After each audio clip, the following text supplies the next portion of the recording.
Quando eu ganhei esse iPad, eu pensava que a câmera dele seria sensacional. Afinal de contas, ela é uma câmera 4K que filma 60 fps e tem um HDR. Mas depois dessa comparação que eu fiz hoje nesse vídeo, eu percebi que se você quer uma câmera portátil, você não deve investir o seu dinheiro em um iPad Pro. Eu vou estar comparando aqui o iPad com uma câmera DSLR amadora, uma T5.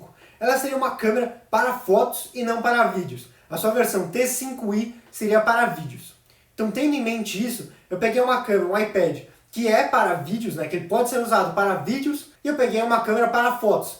A única diferença da câmera seria que o microfone dela não seria apropriado para gravar vídeo. O iPad, ele grava na maior resolução comparado com a câmera. Ele grava em 3840 por 2160. Tem uma lente de 5 elementos, tem 12 megapixels e uma abertura de 1.8. Já a câmera grava uma resolução menor, de 1920 por 1080, mas ela tem 6 megapixels a mais, ficando aí com 18 megapixels. A taxa de abertura dela depende muito da lente e a contagem de elementos também. Nesse vídeo eu usei uma lente que ela tem uma abertura de 4 a 5.6 e a lente dela são 13 elementos dividido em 9 grupos. Diferente da iPad, que são 5 elementos divididos em um grupo. Para colocar aqui um ponto neutro, uma câmera muito boa seria a do iPhone X, a do XR, a do XS. Essa câmera aqui é um grupo com 6 elementos. Então eu vou colocar agora aqui os dois vídeos lado a lado. O do iPad ficaria aqui à minha direita e a da câmera à minha esquerda. Logo, a gente pode perceber que a diferença não seria tanta, é claro. A cor do iPad pode até ser um pouco mais bonita, por ele ter o HDR, que seria uma capacidade de capturar mais cores.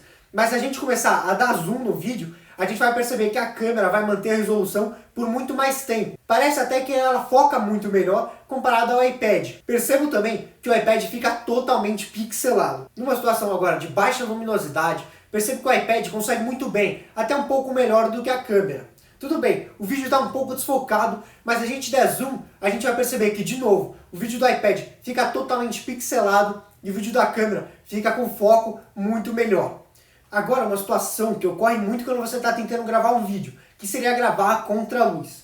No meu exemplo aqui, eu estou gravando a favor de duas luzes, uma que vem da minha frente e uma que viria aqui da minha diagonal. Mas quando você tenta gravar contra a luz, a câmera vai abaixar a sua abertura ao máximo e vai subir o seu ISO ao máximo também. Então a abertura vai ficar muito baixa e o ISO vai ficar muito alto. O ISO seria a velocidade de captura. Então a velocidade que a câmera abre e fecha a lente. Cada vez mais alto, menos luz entraria. E cada vez menor a abertura, menos luz também conseguiria passar do exterior para o interior.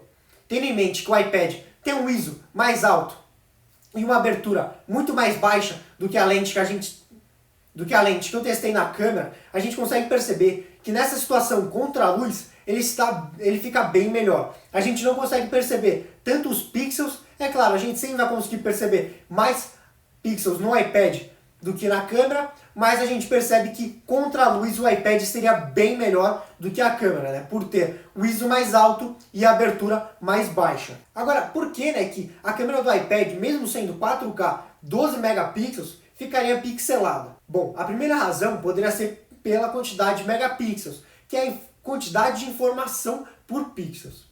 Por mais que a do iPad seja alta, a da câmera é um pouco mais alta, o que poderia explicar essa pixelagem.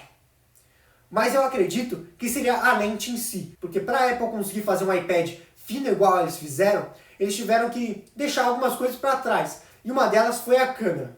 Uma câmera com 6 elementos na lente teria uma lente um pouquinho maior, comparada a essa de 5 elementos. E cada vez menor o número de elementos, menor a nitidez. Um exemplo disso seriam lentes da Leica, que tem um número de elementos muito alto, um número de grupos muito alto, e é claro, esses elementos são muito puros. Então a capacidade da lente em focar e deixar os objetos nítidos é muito alto. Então mesmo o iPad tendo uma resolução superior, essa resolução não conseguiria correr atrás do prejuízo que a lente deu para ele. Agora, quando queremos gravar um áudio com vídeo, o iPad pode sim ter um ponto a mais comparado à câmera.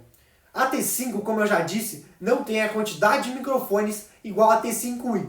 Pelo que eu me lembro, se não estou errado, a T5 teria apenas um microfone e a T5i teriam 2 microfones, trabalhando em estéreo, iguaizinhos o do iPad. O meu iPad aqui, ele tem 2 microfones trabalhando em estéreo. Isso aumentaria a qualidade sonora. Então, se eu falo uma coisa no microfone da direita, você apenas escutaria no da direita. E se eu falo uma coisa da esquerda, você apenas escutaria no da esquerda. Agora, comparando a qualidade sonora do microfone do iPad, ele vai ter um ponto a mais comparado ao microfone da câmera. Então, se a gente montar uma tabelinha, o iPad ele tem uma resolução maior, menos megapixels, mas tem um microfone melhor. O que seria melhor?